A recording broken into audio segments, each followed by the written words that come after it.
అంతర్జాతీయ మహిళా దినోత్సవం నాడు ప్రత్యేకించి శక్తి యాప్ను తీసుకురావడం జరిగింది. అది అందరూ వినియోగించుకోవాల్సిందిగా మీ ద్వారా మహిళా లోకానికి తెలియజేయడానికి మేము అందరం కూడా ఈరోజు మీ ముందుకు వచ్చాము. అదేవిధంగా టీడీపీ ఆవిర్భావంలోనే మహిళా సాధికారత అనేది ఉంది.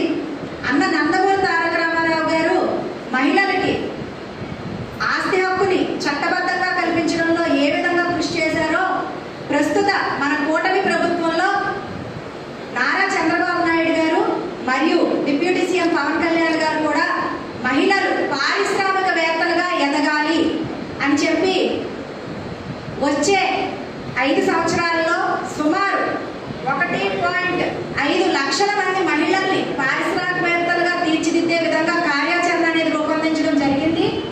దీనికి ప్రత్యక్ష సాక్ష్యం 2025-26 రాష్ట్ర బడ్జెట్లో మహిళలకు ప్రత్యేకించి 4,332 కోట్లు మహిళా స్త్రీ శిశు సంక్షేమానికి వారు కేటాయించారు.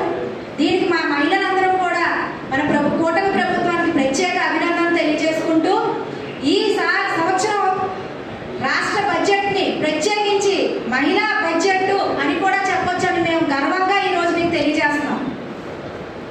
ఏ పథకం ఇచ్చినా కూడా కూటమి ప్రభుత్వంలో ప్రత్యేకించి నారా చంద్రబాబు నాయుడు గారు ఒక ఇళ్ల పట్టా కానీ ఇంటి నిర్మాణం కానీ ఏది జరిగినా కూడా మహిళల ద్వారానే జరగాలి. ఒక ఇంట్లో ఒక మహిళ బాగుపడితే ఆ సమాజం బాగుపడుతుంది అనే ఒకే ఒక భావనతో మహిళలందరి గురించి సంక్షేమం గురించి ప్రత్యేకించి చంద్రబాబు నాయుడు గారు ప్రత్యేక చర్యలు తీసుకుంటున్నారు.